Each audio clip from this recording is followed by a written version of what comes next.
Happy New Year, everyone. Now, as you know, this is the time of year where we sit back and take stock. We look at the previous year and we think, did I accomplish everything that I wanted to accomplish in the previous year? Now, most of the time, the answer is going to be no, or if not, there are certainly things that we want to change. So the question is, how do we make effective changes? Most people this time of year make what we, of course, all know as New Year's resolutions. Unfortunately, hate to tell you, New Year's resolutions, they do not work. They are ineffective. You probably know this on some level because if you have observed throughout your life, whether it's yourself or folks that you know, if you've observed, you've probably seen that most people don't follow through for very long with their New Year's resolutions. So today, what I want to talk about is what you can do instead. There is actually a much more effective process for essentially making a New Year's resolution, and that is focusing on habits. Now, habits are really interesting, and that's what we're going to talk about today, is how to establish new, more effective habits. And I'm also going to give you a quick tip on doing Facebook Lives, because I think that's probably going to be one of the things that you guys want to really habituate in this coming year, if you haven't already. And hopefully we'll keep this pretty tight, because I'm actually, as you can see, let's see, I am chilling in my car. Oop, that's kind of weird. What's going on? Let's see, my phone is being peculiar. If you'll give me 1 second. I actually have my phone oriented. Do you want to go that way, phone? What is it you want from me? Apologies, everyone. My phone is being just a little bit crazy right now and is showing up a little bizarre. Let me, give me 1 sec. I'll be right back. Let's see. Well, I'm holding my phone in a vertical position, but it's showing up horizontally. How peculiar. You know what? How about just let me know. Can you guys see me? Am I coming through okay? Because it looks a little crazy on my screen. I'm actually, for some reason, my screen is displaying me as being in a horizontal position. Like literally I'm on my phone at a right angle to myself, which is bizarre. But let me know if you guys can see me okay, then that's all I really need to know. That's what's important. And all right, if that's working for you guys, then I'm just going to keep going, even though it's a little distracting to see myself at a right angle. Okay, you know what? Can't argue with results. Okay, so let's talk about how to create effective habits. Now, again, habits are something that habits are really interesting. So habits are actually a neurological process. So this is something that's actually encoded into your physiology and to really help you guys understand how habits work. We actually need to talk about the structure of your brain for just a minute. Actually, there's a part of your brain, it's called the basal ganglia. It's a little parts in the kind of the middle of your brain. It's shaped a bit like a cashew, and that's your basal ganglia. So it's a small area, but this is the part of your brain that controls habits. And what's interesting is that habits actually work very differently than I think most people conceive of them. So they don't really rely on, think of them more like muscle memory, but they're really unrelated to memory entirely. So let me give you an example. There's actually a really cool case study from sort of the annals of psychology. There's a really, really famous case, and he goes by the name of Eugene. I don't think that's his real name, but that's how we all know this particular individual named Eugene. Now, Eugene had a viral encephalitis that unfortunately damaged a considerable amount of his brain. And so he was actually unable to form new memories. So he had memories, or could remember up into the point where he got the encephalitis, but he could no longer make new memories. And he also had, beyond that, he couldn't make any new long-term memories. And so he really just had to rely on his short-term memory and also the memories of things that happened to him up at, I believe it was in his 20s that this happened to him. But he lived for many, many, many decades. He lived a normal lifespan beyond this particular episode that he had. So what was interesting is that, again, Eugene's got a short-term memory and his extreme long-term memory. So that's obviously, that becomes challenging. The older you get, the more separated you are from those very, very long-term memories that you have. But what's interesting is that manifests a little bit differently than some of us might think because of habits and the way habits actually work in our brain. So give you an example. So many, many decades later, when Eugene and his wife were elderly, they moved to be closer to their children. And so Eugene was taken from his environment that he was very familiar with, the home that they presumably had for many, many years. He was moved to a new location. At first, obviously, very, very, very jarring, right? Because he's only has a short-term memory, so he can't actually, remember the move, can't remember this new location. But what's interesting is after a short period of time, what starts to happen is he starts to be able to navigate his way around his home very efficiently. So he could, for instance, if he was in the living room, he could get up, he could go into the kitchen. He would even know where the glasses are. He would know where the silverware, all of these things, right? He has the schema of the house is actually wired into his brain because it's a habit. Anything that he's done repeatedly becomes wired. It's a totally separate part of your brain from your memory. So even though he can't remember his house, because of the habits, he's actually able to navigate quite effectively. Similarly, he could take a walk around his neighborhood as long as nothing changed. There was actually a time where I can't remember if it was maybe a tree had fallen or something like that. And when he encountered the tree that had fallen, that snapped him out of his usual habit loop because this was a new thing. He was totally unfamiliar, and then he was totally lost. But as long as he didn't encounter anything new along his walk around his neighborhood, he could effectively walk around the neighborhood, no issues, even though he had no memory whatsoever. It'd be almost as if, he was in a completely new location, but navigating it with ease. And again, this is because of habits. We actually spend a lot of our day, and you can probably relate to this, we spend a lot of our day sleepwalking. And what I mean by that is we do a lot of things that are habituated. Have you ever not been able to remember if you locked your door, right? You're driving down the road and you're like, did I lock the door? I can't remember.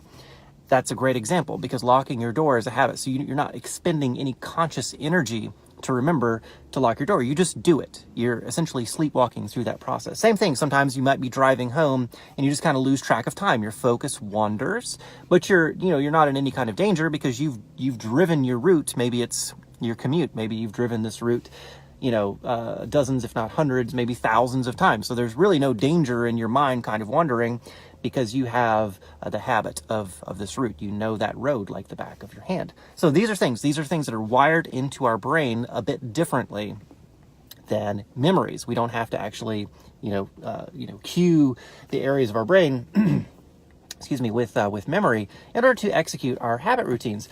It's actually estimated that about 40% of our day is spent just executing habits and not really expending, again, any conscious effort to help direct us to do these things.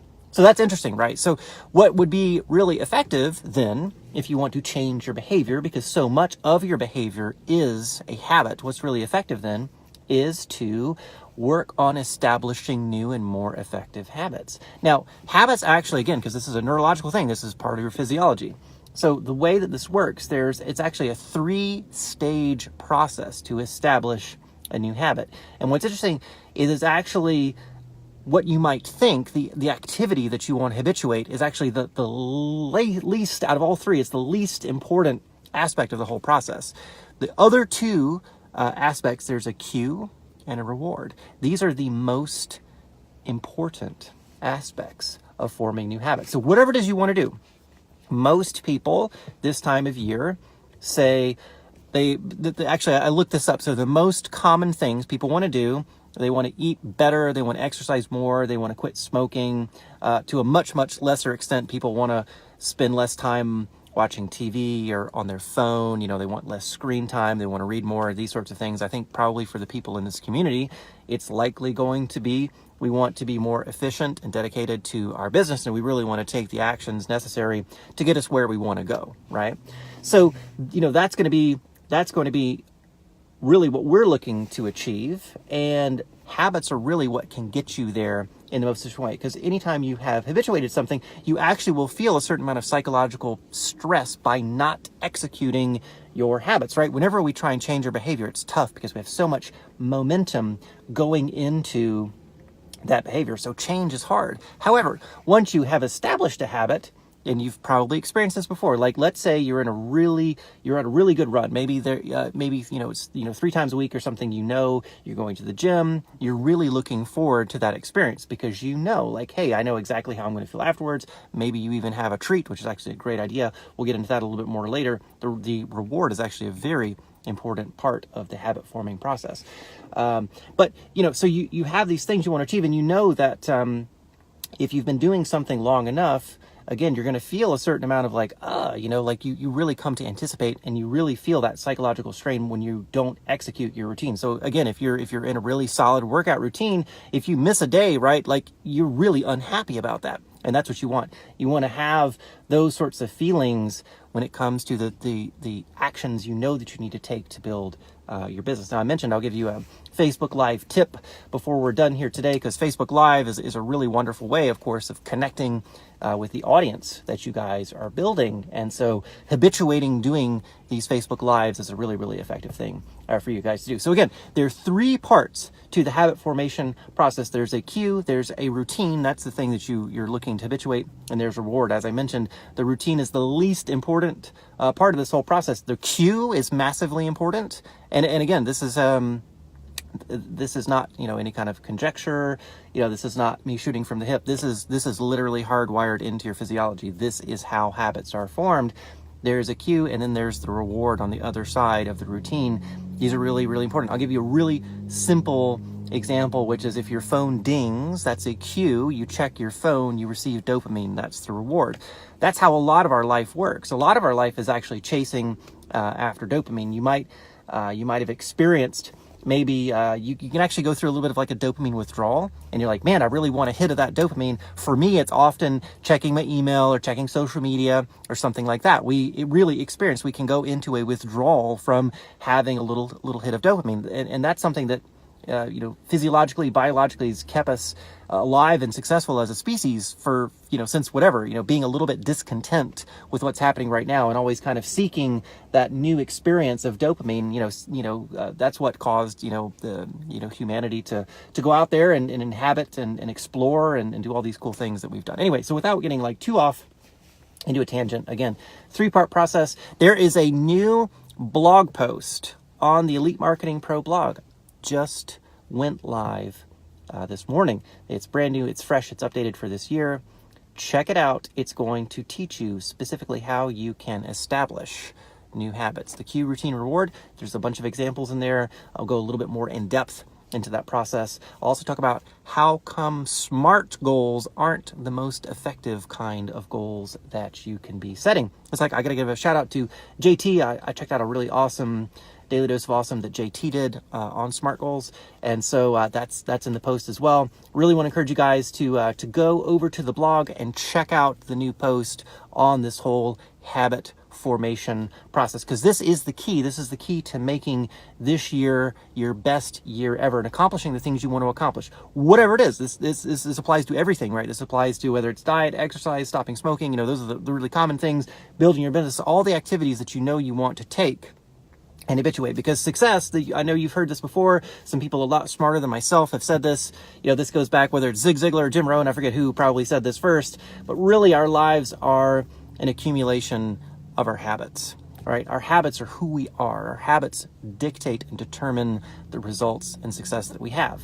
Success is not this, it's not winning the lottery. It's not kind of a one-time thing. It's really something that you need to habituate, all those actions that are going to lead to where you want to go. So go check out that blog post.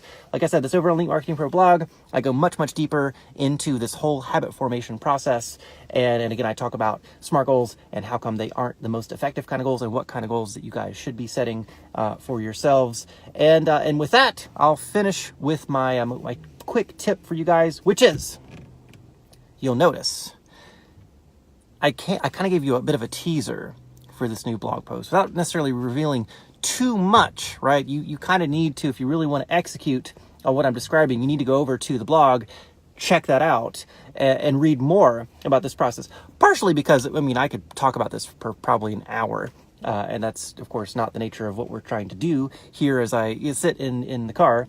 But partially, I wanted to give you guys an example of a great way to produce content, a great way to do Daily Dose of Awesomes and habituate that process and make it easy is to, you know, read some content, find a cool takeaway, share that takeaway, and say, hey, if you want to know more about that, because there's considerably more to know, then go check out the whole thing. Go check out the blog post. You guys can do that for your own content. You can do that for content that you're perhaps leveraging from Elite Marketing Pro, you know, wherever. If you want to send someone off elsewhere to do something else, you know, could even just be opting in for an offer, right? If you want to promote the Attraction Marketing Formula 10-day bootcamp, great thing to do. Go find a tip from the bootcamp and say, hey, if you want to know more, because there's a lot more to know, you know, sign up, right? This is how you create a bit of a knowledge and implementation gap for someone to then want to take the next step. It's a really easy, kind of low resistance way. You build up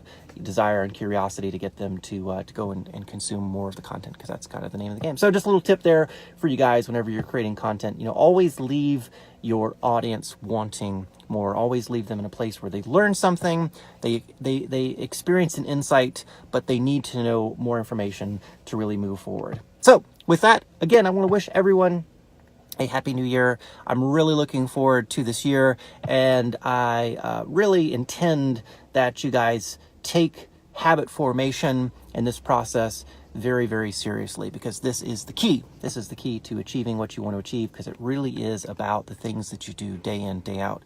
You are, you know, your life is really a collection of these habits. So make the most effective habits you possibly can. And with that, I am off for today. Have a wonderful day, everyone, and we'll see you next time.